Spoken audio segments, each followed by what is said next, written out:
Chapter 7. The attack happened unexpectedly one night. There hadn't even been any rumors that the rebels were as close as 50 miles from Kamato.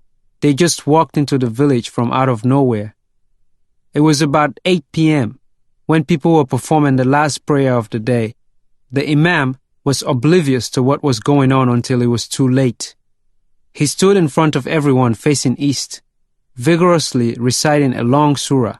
And once prayer had started, no one was allowed to say anything that was not related to the performance of the prayer. I didn't go to the mosque that night, but Kaloko did. He said that upon realizing that the rebels were in the village, everyone quickly and silently left the mosque, one at a time, leaving the Imam by himself as he stood there leading the prayer. Some people tried to whisper to him, but he ignored them.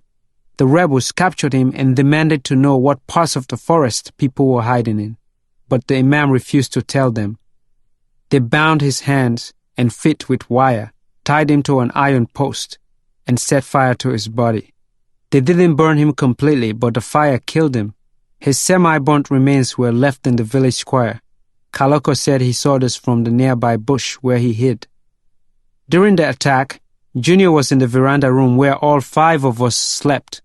I was outside, sitting on the steps.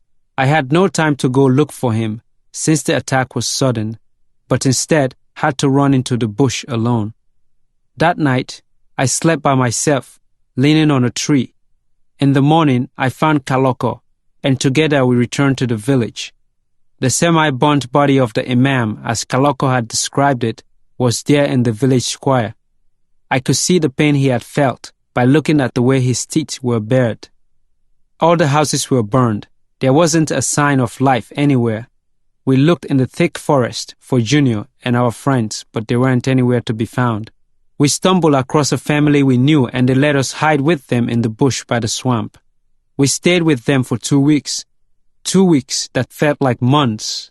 Each day went by very slowly as I busied myself thinking about what other possibilities lay ahead. Was there an end to this madness?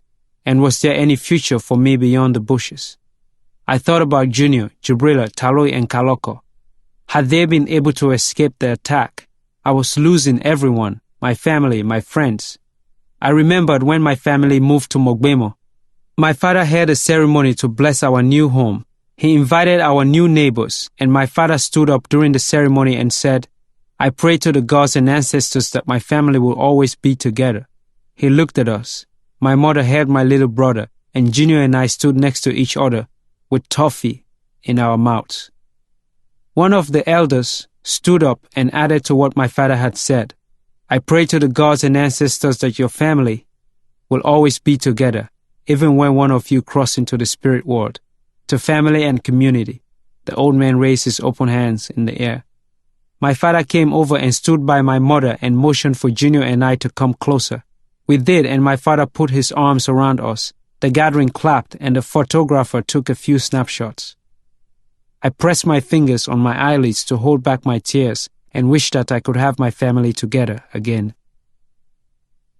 Once every 3 days we visited Kamato to see if people had returned. But each visit was in vain as there wasn't a sign of a living thing. The silence in the village was too scary. I was scared when the wind blew, shaking the thatched roofs, and I felt as if I were out of my body wandering somewhere. There weren't footprints of any kind. Not even a lizard dared to crawl through the village. The birds and crickets didn't sing. I could hear my footsteps louder than my heartbeat. During these visits, we brought with us brooms so that we could sweep away our footprints as we went back to our hiding place to avoid being followed. The last time Kaloko and I visited the village, dogs were feasting on the burnt remains of the Imam. One dog had his arm and the other his leg. Above, vultures circled, preparing to descend on the body as well. I became frustrated with living in fear. I felt as if I was always waiting for death to come to me. So I decided to go somewhere where at least there was some peace. Kaloko was afraid to leave. He thought that by leaving the bush, we would be walking toward death. He decided to stay in the swamp. I had nothing to carry, so I filled my pockets with oranges, tied the laces of my tattered crepes, and I was ready to go. I said goodbye to everyone and headed west. As soon as I left the hiding area and was on the path, I felt as if I was being wrapped in a blanket of sorrow. It came over me instantly. I started to cry. I didn't know why. Maybe it was because I was afraid of what might lie ahead. I sat on the side of the path for a while until my tears were gone, and then moved on. I walked all day and didn't run into a single person on the path or in the villages that I passed through. There were no footprints to be seen, and the only sounds I heard were those of my breathing and my footsteps. For 5 days, I walked from dawn to dusk, never coming in contact with any human being. At night, I slept in abandoned villages. Every morning, I made my own fate by deciding which way I was going to go. My goal was to avoid walking in the direction from where I had come. I ran out of oranges on the first day, but I collected more at every village that I slept in. Sometimes I would come across cassava farms. I would uproot some and eat them raw. The other food that was available in most villages was coconut. I didn't know how to climb a coconut tree. I had tried, but it was just impossible, until one day when I was very hungry and thirsty. I arrived at a village where there was nothing to eat except for the coconuts that sloppily hung from the tree, as if teasing me, daring me to pluck them. It is difficult to explain how it happened, but I mounted the coconut tree quite fast and unexpectedly. By the time I realized what I was doing and thought about my inexperience in this particular art, I was already at the top of the branches and plucking coconuts. I climbed down just as quickly and looked around for something to crack them with. Luckily, I found an old machete and got to work on the coconut shells. After I was done snacking, I found myself a hammock and rested for a while. I got up well rested and thought, I think I have enough energy now to climb and pick more coconuts for the road. But it was impossible. I couldn't even climb past the middle of the trunk. I tried again and again, but each attempt was more pitiful than the last. I hadn't laughed for a long time, but this made me laugh uncontrollably. I could have written a science paper on the experience. On the 6th day, I came in contact with humans. I had just left the village that I slept in the previous night and was on my way to look for another one when I heard voices ahead of me, rising and fading as the wind changed direction. I got off the path and walked carefully, minding my footsteps on the dried leaves in the forest to avoid making any sound. I stood behind the bushes, watching the people I had heard. There were 8 of them down at the river, 4 young boys about 12 years old my age, 2 girls, a man and a woman. They were swimming. After observing for a while and determining that they were harmless, I decided to go down to the river for a swim as well. In order to avoid scaring them, I walked back to the path and headed toward them. The man was the first to see me. Kusheo, howdy bodisa, I greeted him. His eyes searched my smiling face. He didn't say anything, and I thought maybe he didn't speak Creole. So I said hello in Mende, my tribal language.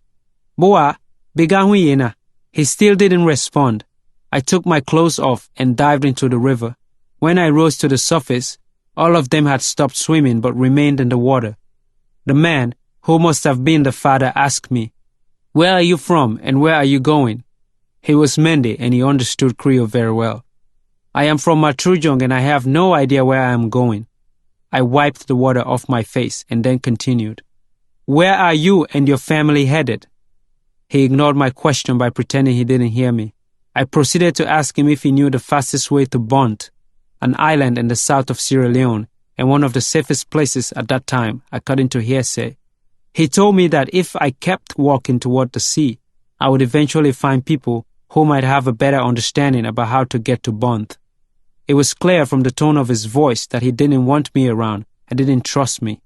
I looked at the curious and skeptical faces of the children and the woman.